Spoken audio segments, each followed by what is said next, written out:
Mga kwento ng lagim.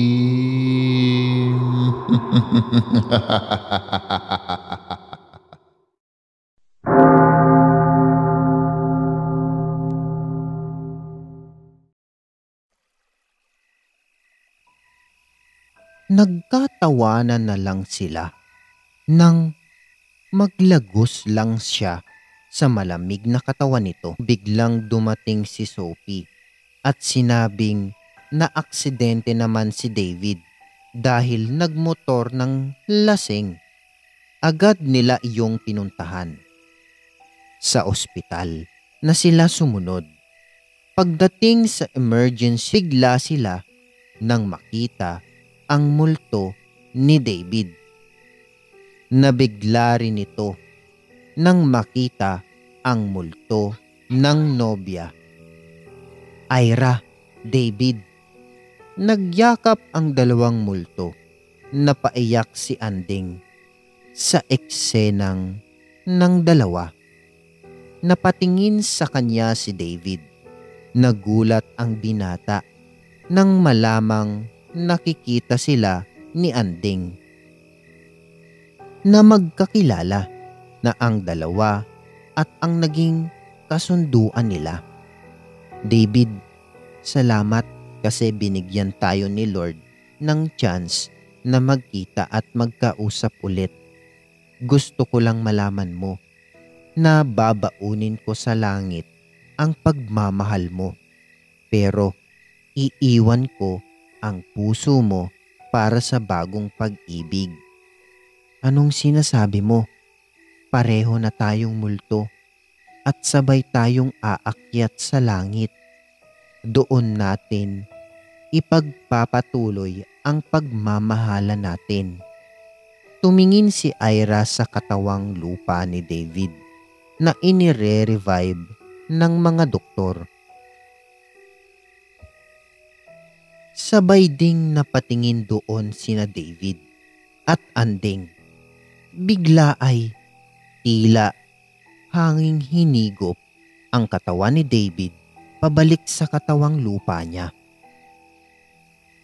Anding, makinig ka sa akin. Nararamdaman ko na balang araw kakailanganin ka ni David.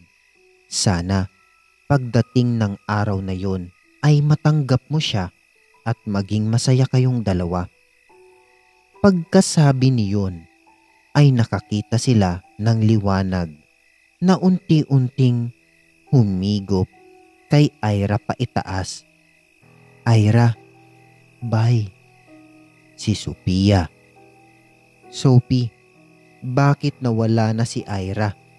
Ang dami namang kaluluwa na nananatili sa lupa, di ba? Siguro, kailangan na siya ni Lord sa langit at kaming mga nakatambay pa rito sa lupa. Baka hindi pa talaga oras ng pag-akyat namin. O baka hanggang dito lang talaga ang destinasyon namin. Si Lord lang ang nakakaalam ng totoo. Pero ang swerte ni Ira, ha? Siguro napili siyang maging anghel sa langit. Ang bait kasi niya. Anding, ano na ngayon ang plano mo? Wala, pero sa makukulit na demonyo sa likuran natin, may plano na ako. Dinukot ni Anding sa bag niya ang 3 rosaryo at sinut iyon sa bawat ulo ng 3 demonyo. Nabigla ang mga ito. Walang nagawa kundi ang sumigaw hanggang sa maglaho sila at bumagsak ang mga rosaryo sa lapag. Dinampot ulit ni Anding ang mga rosaryo at ibinalik sa bag niya. Ang galing. Paano mo nagawa yun? Pinabindisyonan ko ang mga rosaryo. Yung pagsushoot, pinagsasanayan ko yun. Gumamit muna ako ng ibang bagay para hindi nila mahalata ang plano ko. Makalipas ang 2 taon, Dinalaw ni Anding si Ira sa puntod nito. Paalis na siya nang makita niyang nasa likuran niya si David. Sabi ko na nga ba, dito kita matatagpuan. Oy David, kamusta? Balita ko, nagpunta ka ng Amerika. Nakabalik ka na pala. Oo, kasi binigyan ko ng time ang sarili ko na makalimot. Pero alam mo bang habang nandoon ako, meron akong namimiss eh. Talaga? Kaya ba bumalik ka rito? Oo. Alam mo ba? Alam ko na yun eh. Ako yung namiss mo, no? Ha? Hindi, no? Yung lumpiang sariwa. Pwede mo ba akong igawa ulit? Ganun ba? Sige. Ilan ba order mo?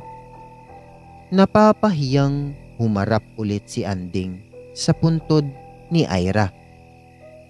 Nang i-deliver ni Anding ang lumpiang sariwa sa bahay ni David, nagulat siya na isang romantic dinner ang nakaset up. Naisip niya siguro may bago ng girlfriend si David.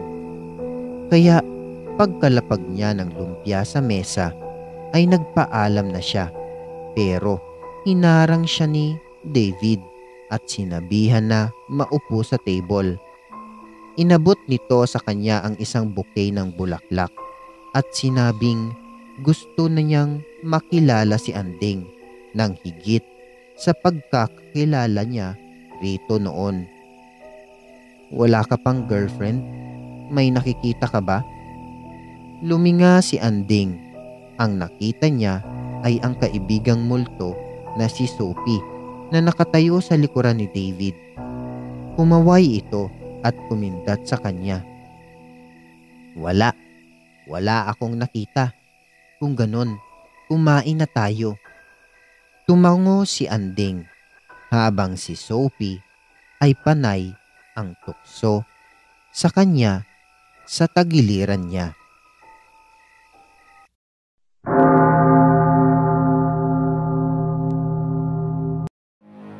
Maraming salamat mga giliw naming tagapakinig.